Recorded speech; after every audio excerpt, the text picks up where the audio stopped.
Hi hello friends, ಎಲ್ಲರಿಗೂ ನಮಸ್ಕಾರ. ನಾನು ಸುವರ್ಣ ಕುಕಿಂಗ್ ಚಾನಲ್ಗೆ ಸ್ವಾಗತ. ಇವತ್ತು ನಾನು ಸೋಯಾಬೀನ್ ಮಸಾಲ ರೈಸ್ ಮಾಡ್ತಾಯಿದ್ದೀನಿ. ಸೋಯಾಬೀನ್ ಮಸಾಲ ರೈಸ್ ಅಂತೂ ತುಂಬಾ ಟೇಸ್ಟಿಯಾಗಿರುತ್ತೆ, ತುಂಬಾ ಕ್ವಿಕ್ಕಾಗಿ ಮಾಡ್ಕೋಬೋದು. ಬ್ರೇಕ್ಫಾಸ್ಟಿಗಂತೂ ತುಂಬಾ ಚೆನ್ನಾಗಿರುತ್ತೆ. ಬ್ರೇಕ್ಫಾಸ್ಟಿಗಂತೂ ತುಂಬಾ ಬೇಗ ಮಾಡ್ಕೋಬೋದು. ಹೇಗೆ ಮಾಡೋದು ನೋಡೋಣ ಬನ್ನಿ. ಇವಾಗ ಒಂದು ಈರುಳ್ಳಿ ತೊಗೊಳ್ಳೋಣ. ಅದನ್ನು ಚಿಕ್ಕ ಚಿಕ್ಕದಾಗಿ ಕಟ್ ಮಾಡ್ಕೋತಾ ಇದ್ದೀನಿ. ಸ್ವಲ್ಪ ಕರಿಬೇವು ತೊಗೊಳ್ಳೋಣ. ಇವಾಗ ಒಂದು ಟೊಮೆಟೊನ ತೊಗೊಂಡಿದ್ದೀನಿ, ಅದನ್ನು ಚಿಕ್ಕ ಚಿಕ್ಕದಾಗಿ ಕಟ್ ಮಾಡ್ಕೊತಾ ಇದ್ದೀನಿ.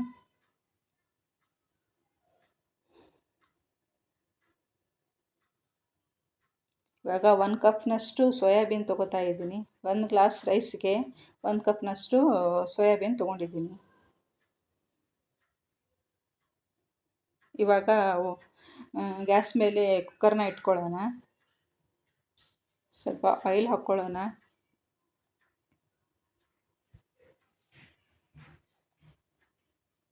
ಟೂ ಟೇಬಲ್ ಸ್ಪೂನಷ್ಟು ಆಯಿಲ್ ಹಾಕ್ಕೊಂಡಿದ್ದೀನಿ. ಸ್ವಲ್ಪ ಬಿಸಿ ಆದಮೇಲೆ ಸ್ವಲ್ಪ ಸಾಸಿವೆ ಹಾಕ್ಕೋತಾ ಇದ್ದೀನಿ. ಆಮೇಲೆ ಜೀರಿಗೆ ಹಾಕ್ಕೋತಾ ಇದ್ದೀನಿ. ಇವಾಗ ಅದು ಚಿಟಪಟ ಅಂದ ಕೂಡಲೇ ಸ್ವಲ್ಪ ಕರಿಬೇವು ಹಾಕ್ಕೋತಾ ಇದ್ದೀನಿ. ಇವಾಗ ಈರುಳ್ಳಿನ ಹಾಕ್ಕೋತಾ ಇದ್ದೀನಿ. ಇವಾಗ ಸ್ವಲ್ಪ ಫ್ರೈ ಮಾಡೋಣ. ಇದು ಬೇಗನೆ ಫ್ರೈ ಆಗಬೇಕಂದ್ರೆ ಸ್ವಲ್ಪ ಸಾಲ್ಟ್ ಹಾಕ್ಕೋಬೇಕು ನಾವು. ಇವಾಗ ಸಾಲ್ಟ್ ಹಾಕ್ಕೋತಾ ಇದ್ದೀನಿ.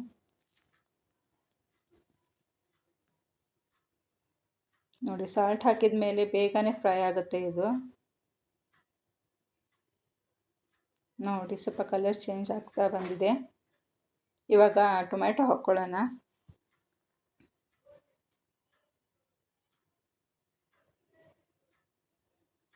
ಟೊಮೆಟೊನ ಫ್ರೈ ಮಾಡ್ಕೊಳ್ಳೋಣ. ಸ್ವಲ್ಪ ನೀರಿನ ಅಂಶ ಎಲ್ಲ ಹೋಗೋ ತನಕ ಫ್ರೈ ಮಾಡ್ಕೊಳ್ಳೋಣ. ಇವಾಗ ಫ್ರೈ ಆಗಿದೆ. ಇವಾಗ ಒಂದು ಚಿಟಿಕೆ ಅರಿಶಿನ ಹಾಕ್ಕೋತಾ ಇದ್ದೀನಿ. 1 table spoon red chilli powder ಹಾಕ್ಕೋತಾ ಇದ್ದೀನಿ. 1 ಸ್ಪೂನಷ್ಟು ಮಸಾಲೆ ಖಾರ ಹಾಕ್ಕೋತಾ ಇದ್ದೀನಿ. ಇದು ಉತ್ತರ ಕರ್ನಾಟಕ ಸೈಡ್ ಸಿಗುತ್ತೆ. ಇದನ್ನು ಬೇಕಾದರೆ ನೀವು ಸ್ಕಿಪ್ ಮಾಡ್ಕೋಬೋದು.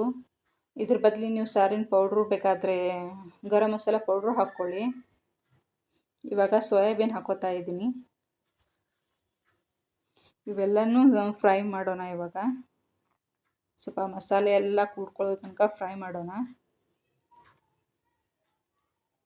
ಇವಾಗ ನಾನು ಅಕ್ಕಿ ತೊಳ್ಕೊಂಡು ಇಟ್ಕೊಂಡಿದ್ದೀನಿ, ಅದು ಅಕ್ಕಿನ ಹಾಕ್ಕೋತಾ ಇದ್ದೀನಿ. ಅಕ್ಕಿನ ಚೆನ್ನಾಗಿ ತೊಳೆದಿಟ್ಟು ಹಾಕ್ಕೋತಾ ಇದ್ದೀನಿ. ಇವಾಗ ಇದೆಲ್ಲನೂ ಫ್ರೈ ಮಾಡೋಣ. ಇವಾಗ ಇದನ್ನು ಚೆನ್ನಾಗಿ ಫ್ರೈ ಮಾಡಬೇಕು. ರೈಸು 1 ಸ್ಪೂನ್ ಗೀ ಹಾಕ್ಕೊಂಡು ಫ್ರೈ ಮಾಡಿದರೆ ಇನ್ನೂ ಚೆನ್ನಾಗಿ ಬರುತ್ತೆ. ರೈಸು ಚೆನ್ನಾಗಿ ಅರಳಿ ಬರುತ್ತೆ. ನೋಡಿ, ಇವಾಗ ಎಲ್ಲ ಫ್ರೈ ಮಾಡ್ಕೋತಾ ಇದ್ದೀನಿ. ಇವಾಗ ಎಲ್ಲನೂ ಕೂಡ್ಕೊಂಡಿದೆ, ಚೆನ್ನಾಗಿ ಫ್ರೈ ಆಗಿದೆ. ಇವಾಗ 1 ಗ್ಲಾಸ್ನಷ್ಟು ನೀರು ಹಾಕ್ಕೋತಾ ಇದ್ದೀನಿ. 1 ಗ್ಲಾಸ್ ರೈಸ್ಗೆ 2 ಗ್ಲಾಸ್ ನೀರು ಹಾಕ್ಕೋಬೇಕು. ಅಂದರೆ ಚೆನ್ನಾಗಿ ಉದುರಾಗಿ ರೈಸ್ ಚೆನ್ನಾಗಿ ಬರುತ್ತೆ. ಇವಾಗ ಸ್ವಲ್ಪ ಶುಂಠಿನೂ ಹಾಕ್ಕೋತಾ ಇದ್ದೀನಿ. ಶುಂಠಿ ನಾನು ಒಗ್ಗರಣೆಯಲ್ಲೇ ಹಾಕ್ಕೊಳ್ಳಿಲ್ಲ, ಯಾಕೆಂದರೆ ಅದು ಶುಂಠಿ ಒಗ್ಗರಣೆಯಲ್ಲಿ ಹಾಕ್ಕೊಂಡ್ರೆ ಕಹಿ ಬರುತ್ತೆ. ಅದಕ್ಕೆ ನಾನು ಇವಾಗ ಶುಂಠಿನ ಹಾಕ್ಕೋತಾ ಇದ್ದೀನಿ. ಇವಾಗ ಲಿಡ್ನ ಕ್ಲೋಸ್ ಮಾಡೋಣ. 3 ವಿಜಲ್ ಕೂಗಿಸಿದ ನಂತರ ರೈಸ್ ರೆಡಿ ಆಯಿತು ನಮ್ಮದು. ಇವಾಗ ಪ್ಲೇಟಲ್ಲಿ ಸರ್ವ್ ಮಾಡ್ತಾ ಇದ್ದೀನಿ. ನೋಡಿ, ರೈಸ್ ಎಷ್ಟು ಚೆನ್ನಾಗಿ ಬಂದಿದೆ. ಬಿಡಿ ಬಿಡಿಯಾಗಿ ರೈಸ್ ಬಂದಿದೆ. ರೈಸ್ ತುಂಬಾ ಚೆನ್ನಾಗಾಗಿದೆ, ತುಂಬಾ ಟೇಸ್ಟಿಯಾಗಿರುತ್ತೆ. ಸೋಯಾಬೀನ್ ಅಂತೂ ತುಂಬಾ ಒಳ್ಳೆಯದು ಹೆಲ್ತಿಗೆ. ತುಂಬಾ ಪ್ರೋಟೀನ್ ಅಂತೂ ತುಂಬ ಜಾಸ್ತಿ ಇರುತ್ತೆ ಅದರಲ್ಲಿ. ನೋಡಿ, ತುಂಬ ಚೆನ್ನಾಗಾಗಿದೆ ರೈಸು.